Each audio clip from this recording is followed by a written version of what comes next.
For more than 53 years, no human being has left low Earth orbit. That gap represents the longest pause in space exploration since we first figured out how to leave the planet. But right now, a spacecraft is aimed at the Moon. The original Apollo missions were an incredible feat of engineering, but they functioned as an unsustainable sprint. The entire architecture was designed to get there, plant a flag, and return immediately.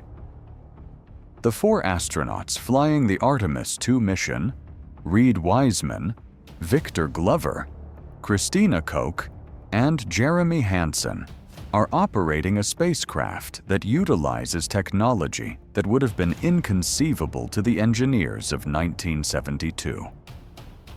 The architecture of Artemis is built for a different objective, establishing a permanent presence. We are returning to the Moon to figure out how to stay gone. To understand why we are returning to the Moon, we first have to look at the drastically different ways we keep the human body alive during the transit. The rocket propelling them there is a completely different animal. The Space Launch System generates 8.8 million pounds of thrust at liftoff, roughly 17% more power than the Saturn V rocket that carried Apollo. The Apollo command module gave its 3-person crew about 210 cubic feet of habitable space. That is roughly the interior volume of a large closet, sealing 3 grown men inside for up to 2 weeks. Orion increases that habitable volume by nearly 60%, giving its 4-person crew 330 cubic feet of space. It expands that tight closet into the equivalent of 2 minivans parked side by side with the seats removed. In the 1960s, crews managed their biological needs with plastic adhesive bags that they taped to their bodies in front of each other, storing the waste in the cabin for the rest of the trip. The astronauts described this lack of privacy as one of the worst parts of early spaceflight. Orion provides a modern solution with a dedicated hygiene bay. It features actual doors that close and houses a universal waste management system nearly identical to the toilet currently operating on the International Space Station.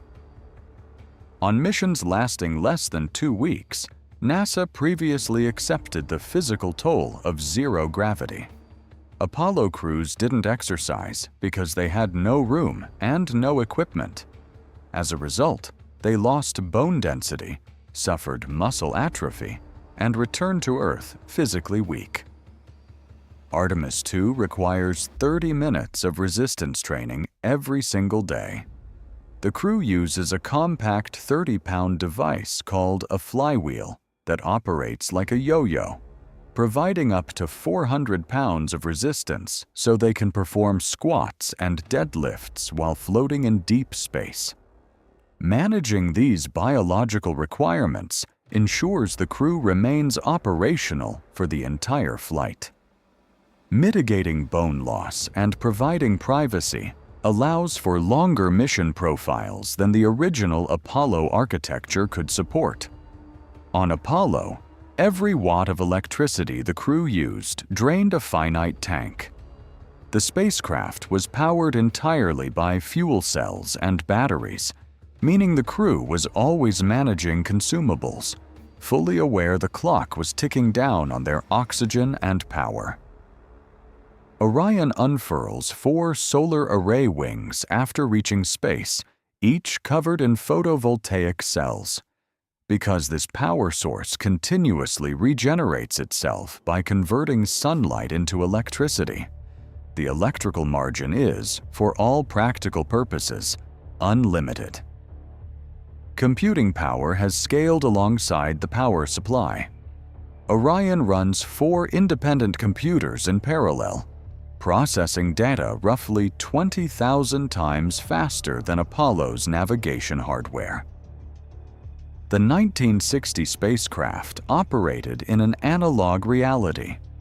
The crew interacted with hundreds of physical switches and dials, relying completely on mission control in Houston to perform the heavy orbital math required for trajectory corrections. Automation reduces the crew's reliance on mission control, which is necessary for missions where communication delays with Earth make real-time ground support impossible. On their way out, the Artemis II crew will punch directly through the Van Allen radiation belts. Their specific trajectory carries them 252,757 miles away from home. Currently, the Apollo 13 crew holds to record for the furthest distance any human has traveled from Earth, but they set that record because an oxygen tank explosion forced them into an emergency slingshot around the Moon. Artemis II will break that record by design. While Apollo talked to Earth using radio waves, Orion utilizes a primary communication system built on high-bandwidth infrared lasers. Because of their extreme distance, the crew won't just skim low over the craters. They will see the entire lunar disk filling their windows at once. For the first time, human eyes will directly observe the massive 600-mile-wide impact zone known as the Oriental Basin. The geometry of this specific flyby also guarantees a unique physical alignment. The crew will witness the Earth perfectly block the Sun, creating a total solar eclipse from deep space that lasts for nearly an hour. The ability to stream high-resolution data via laser allows science teams to analyze lunar features with far greater detail and speed than the narrow bandwidth of the 1960s allowed. Returning home requires surviving the most violent phase of the entire flight. The capsule will hit Earth's atmosphere, traveling at approximately 25,000 miles per hour, wrapped in a superheated plasma that blocks all communication. The heat shield tasked with enduring those 5,000-degree temperatures carries its own known risk. After the uncrewed Artemis I flight, engineers discovered unexpected erosion where the ablative material flaked off. In ways thermal models hadn't predicted, the crew is fully aware of the underlying data. They accept this calculated risk because the is no longer the final destination. Every system being validated on this flight, the regenerative power, the communication lasers, and the heat shield itself is being systematically evaluated against the rigorous requirements for a future 1,000-day journey to Mars. Yet there is one phase of the journey technology cannot mitigate. When the spacecraft flies behind the dark side of the Moon, the lunar mass blocks all signals. For 40 minutes, the crew has no data link and no voice from Earth. We have spent 53 years developing lighter, faster, and more capable tools to keep humans alive. But the isolation and the deep silence of the cosmic void remains exactly as it was in 1972.